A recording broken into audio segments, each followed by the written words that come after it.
दोस्तों, राम मंदिर विवाद में बीजेपी को फायदा होगा या कांग्रेस को नुकसान कम होगा या ज्यादा होगा, इस बारे में तो निश्चित तौर पर कुछ नहीं कहा जा सकता। लेकिन फिलहाल तो बीजेपी एक चौराहे पर खड़ी हो गई है।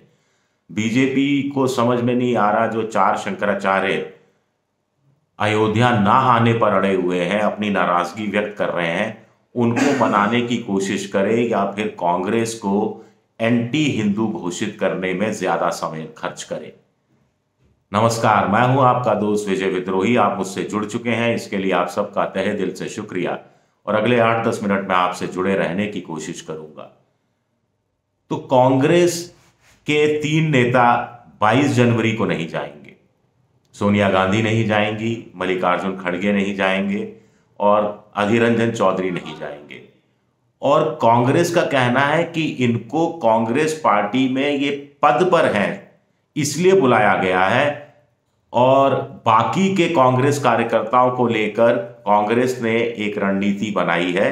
उनका कहना है कि जो चाहे कुछ भी बोले, कोई पार्टी उनके खिलाफ कोई अनुशासनहीनता की कार्रवाई नहीं करेगी, और जो नेता जब चाहे, जब जितने समय के लिए चाहे, वो रामलला के दर्शन करने अपनी सुविधा के हिसाब से जा सकता है।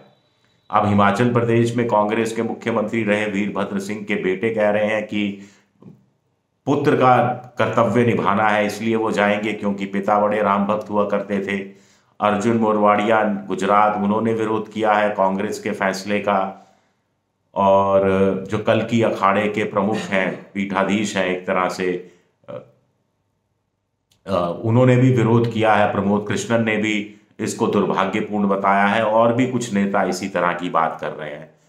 तो कांग्रेस बीजेपी के ट्रैप में नहीं फंसी, ये बात कही जा रही है। बीजेपी चाहती थी कि कांग्रेस ट्रैप में फंस जाए, मल्लिकार्जुन खड़गे हो, सोनिया गांधी हो, अधीर रंजन चौधरी हो, 22 जनवरी को उस अयोध्या में रामलला के दर्शन करते नजर आए, जहां पर पूरा फोकस रामलला के बजाय शायद प्रधानमंत्री नरेंद्र मोदी पर ज्यादा होगा। और ऐसे में कांग्रेस के सॉफ्ट हिंदुत्व को उजागर किया जाए और कांग्रेस को मुसलमानों के बीच में भी संदिग्ध किया जाए, इंडिया पॉलिटिकल फ्रंट में भी फूट डालने की कोशिश की जाए। लेकिन कांग्रेस ने, मुझे लगता है, नहले पर दहला मारा है, और शंकराचार्यों की उनकी बड़ी मदद मिली। शंकराचार्य जो विरोध कर रहे हैं, और शंकराचार्य जितना विरोध कर रहे हैं उसके खिलाफ बीजेपी के नेता कुछ नहीं बोल रहे हैं। आईटी सेल के लोग कुछ कुछ बोल रहे हैं। 4 में से 1 शंकराचार्य के लिए दबी जबान में कहा जा रहा है, वो तो कांग्रेस समर्थक शुरू से ही रहे हैं, लेकिन खुलकर नहीं बोल पा रहे। फिर खास तौर से जो शंकराचार्य 2-3 तर्क दे रहे हैं कि अधूरे मंदिर का में प्राण प्रतिष्ठा संभव नहीं है, कैसे की जा रही है, जिस मंदिर का गुंबद ही ना बना हो वहां पर प्राण प्रतिष्ठा कैसे हो सकती है, आखिर इतनी जल्दीबाजी क्यों है, इतना उतावलापन क्यों है, आखिर 22 जनवरी ऐसा क्या खास दिन है, अभी तो मंदिर 40% बना है, 60% मंदिर बनना बाकी है, अभी तो 1.5-2 साल और लगेंगे मंदिर को पूरी तरह से निर्माण होने में। अगर करना ही था प्रतीक के रूप में ही, तो रामनवमी का दिन यानी अप्रैल में जो दूसरे तीसरे हफ्ते में रामनवमी आएगी, तब क्यों नहीं किया गया, ये कहकर शंकराचार्य घेर रहे हैं, और बीजेपी को घेर रहे हैं शंकराचार्य, और कांग्रेस शंकराचार्यों की आड़ ले रही है। अब बीजेपी की समझ में नहीं आ रहा कि वो शंकराचार्यों का विरोध तो नहीं कर सकती, अब शंकराचार्यों के गुस्से को कैसे काबू में करे, उनको कैसे मनाए। सुना जा रहा है कि ये शंकराचार्यों की तरफ से अधिकृत रूप से तो कोई घोषणा हम सामने नहीं आई, लेकिन मोटे तौर पर कहा जा रहा है कि द्वारका के जो शंकराचार्य हैं उनको कोई 22 जनवरी के राम मंदिर के उद्घाटन से कोई ज्यादा विरोध नहीं रह गया है। श्रृंगेरी के लिए भी यही कहा जा रहा है, लेकिन इसमें कितनी सत्यता है कितनी सत्यता नहीं है, इस बात की अभी तक कहीं से कोई पुष्टि नहीं हो पाई है। और खास तौर से अगर शंकराचार्यों 4 में से 2 का गुस्सा या रोष या फिर थोड़ा नाराजगी थोड़ी कम भी हुई है, तो पूरी तरह से खत्म नहीं हुई है, और वो लोग 22 जनवरी को नहीं जा रहे हैं, ये बात तो 100% तय हो गई है। दूसरा जो मुद्दा है, कांग्रेस एंटी हिंदू है, ये बीजेपी स्थापित करने की कोशिश कर रही है। प्रो मुस्लिम है कांग्रेस, ये दाव अब चलने का कोई फायदा रहा नहीं।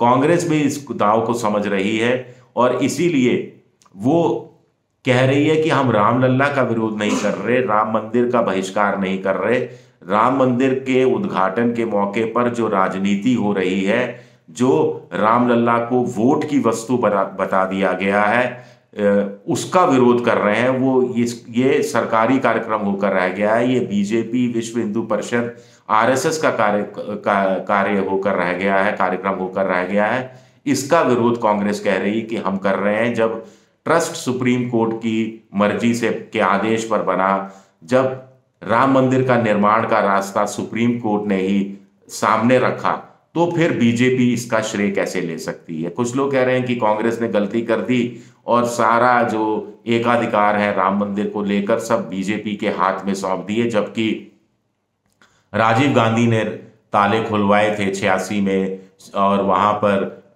पूजन भी किया था। एक तरह से नींव का पत्थर राजीव गांधी ने उस समय रख दिया था। और 1989 के लोकसभा चुनाव की शुरुआत, प्रचार की शुरुआत उन्होंने अयोध्या से की थी। और अयोध्या में भी उनका जो भाषण था वो यही था कि हम राम राज्य की स्थापना देश भर में करेंगे। तो इतना बड़ा इनिशिएटिव जब कांग्रेस ने उस समय लिया था, तो उस पर बीजेपी को सामने आने का, अपनी राजनीति करने का कांग्रेस ने मौका दे दिया। और इस बार तो खुला मैदान क्या बीजेपी के लिए कांग्रेस ने छोड़ दिया है। अब इसकी चर्चा तो आगे भी करते रहेंगे, लेकिन बीजेपी कम से कम एक मकसद में कामयाब होती दिख रही है। बीजेपी नहीं चाहती थी कि राहुल गांधी की भारत जोड़ो न्याय यात्रा का बहुत ज्यादा प्रचार प्रसार हो। बीजेपी नहीं चाहती थी कि महंगाई, बेरोजगारी के मुद्दे को प्रमुखता मिले, उसको थोड़ा ठंडा रुक दिया जाए। और बीजेपी ये भी नहीं चाहती थी कि लोकसभा में जो सिक्योरिटी ब्रीच हुई उसको बड़ा मुद्दा विपक्ष बनाने की कोशिश कर रहा था, तो उसमें वो कामयाब हो जाए। तो फिलहाल के लिए तत्कालिक तौर पर तो बीजेपी कम से कम अपने इन 3 मकसदों में कामयाब होती दिखाई देती है। हालांकि महंगाई, बेरोजगारी का मुद्दा बड़ा मुद्दा है। सी वोटर के एक सर्वे में 41% लोगों ने कहा कि उनके लिए महंगाई, बेरोजगारी बड़ा मुद्दा है।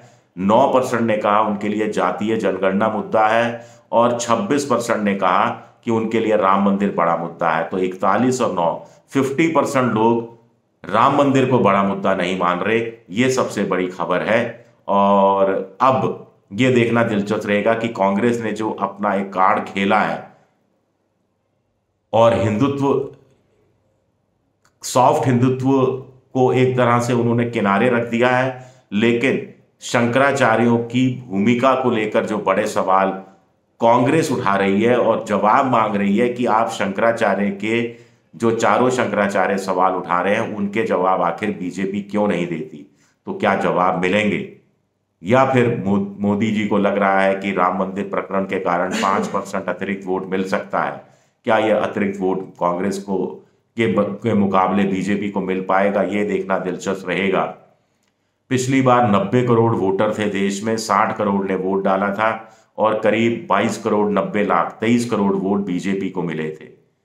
कांग्रेस और उनके जो यूपीए के या अभी के जो इंडिया पॉलिटिकल फ्रंट के गठबंधनों को जोड़ दिया जाए तो करीब करीब 19 करोड़ 20 करोड़ मिलकर वोट मिला था। कांग्रेस को इसमें अकेले 12 करोड़ वोट मिला था। इस बार 100 करोड़ वोटर होंगे और अगर 65% भी चुनाव में मतदान रहा तो 65 करोड़ वोट पड़ेंगे। तो ऐसे में बीजेपी को अगर 50% का टारगेट पूरा करना है तो कम से कम 32 करोड़ वोट उनको हर कीमत में चाहिए होंगे। तो 23 करोड़ से 32 करोड़, 9 करोड़ अतिरिक्त वोट क्या राम मंदिर के नाम पर मिल जाएगा?